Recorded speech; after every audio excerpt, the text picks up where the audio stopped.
19வது கணக்கு a = 1 2 2 2 1 -2 x 2 y மற்றும் a transpose = 9i எனில் x மற்றும் y இன் மதிப்புகளை காண்க. இப்போது ஒரு கண்டிஷன் வந்து நம்ம கொடுத்துருக்காங்க. a டிரான்ஸ்போஸ் அதை அப்படியே போட்டுக்கலாம். a டிரான்ஸ்போஸ் = a அப்படியே போட்டுக்கலாமா? 1 2 2 2 1 -2 x 2 y. a டிரான்ஸ்போஸ்னால் என்ன சாமி? இது அப்படியே கிடைமட்டமாக இருக்கிறத செங்குத்து, அதாவது நிறைய நிரலாக எழுதணும். 1 2 2 2 1 -2 x 2 y. இதை பெருக்குனா நமக்கு என்ன கிடைக்குன்னு சொல்லிட்டாங்க? 9 × i கிடைக்குன்னு சொல்லிட்டாங்க. அப்போ 9 × i என்னது? அலகணி 1 0 0 0 1 0 0 0 1. இங்கே 3/3 இருக்கிறதுனால இந்த வரிசையும் 3/3 தான் நம்ம எழுதணும். ஓகேவா? இப்போது இதை பெருக்க ஆரம்பிக்கலாம். பெருக்க ஆரம்பிக்கும்போது இது வெறும் நம்பர்ஸாக வருமா? விட்டுடலாம். அடுத்த உறுப்பும் பாருங்கள், இந்த இது நம்பர்ஸாக வரும், விட்டுறோம். இதுவும் நம்பர்ஸாக வரும், விட்டுறோம். இங்கே மட்டும் பாருங்கள், எக்ஸ் இருக்குது, ஒய் இருக்குது. அப்போ 4x plus 2 2 4 plus 2 × y. Okay, அடுத்து இதை பார்க்கலாம். வெறும் நம்பர்ஸ் இருக்குது, தேவையில்லை. இதுவும் வெறும் நம்பர்ஸாக இருக்குது, தேவையில்லை. இதை பெருக்கலாம். 2 × x 2x plus 4n 2 minus 2y.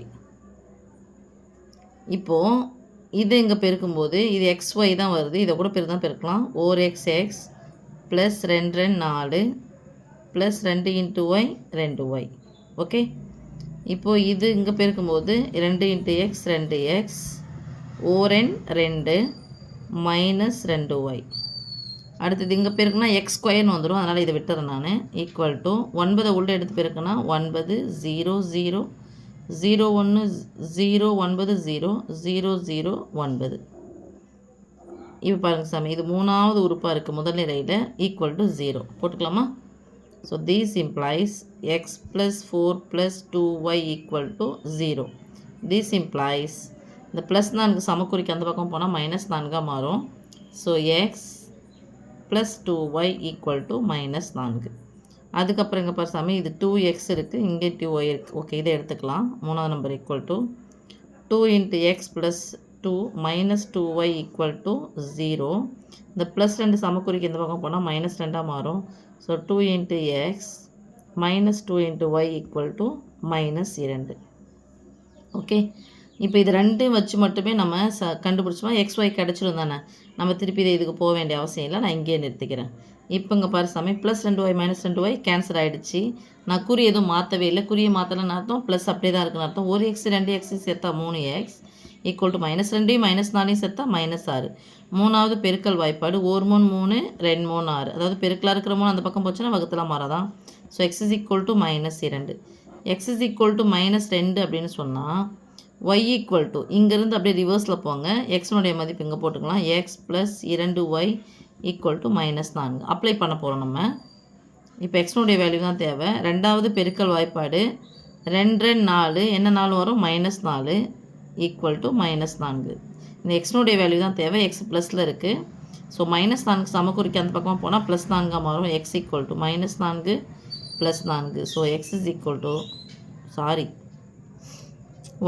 எக்ஸினுடைய மதிப்பு தானே சாமி போடணும். அப்போது ஓகே, எக்ஸினுடைய மதிப்பு -2 சாரிம்மா ப்ளஸ் 2 × y 2y. இந்த எனக்கு ப்ளஸ் 2y தேவையில்லை, இங்கே போட்டுறோமா. x + 2y = -4. எக்ஸுக்கு பதிலாக -2 போடுறேன். Plus 2 × y = -4.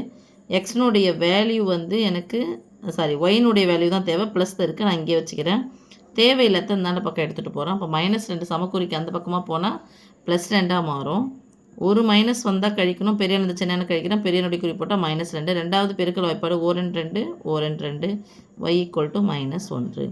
அவங்க xyனுடைய மதிப்பு தான் கேட்டாங்க. ஸோ எக்ஸனுடைய மதிப்பு -2, yனுடைய மதிப்பு -1. அவ்வளோதான்.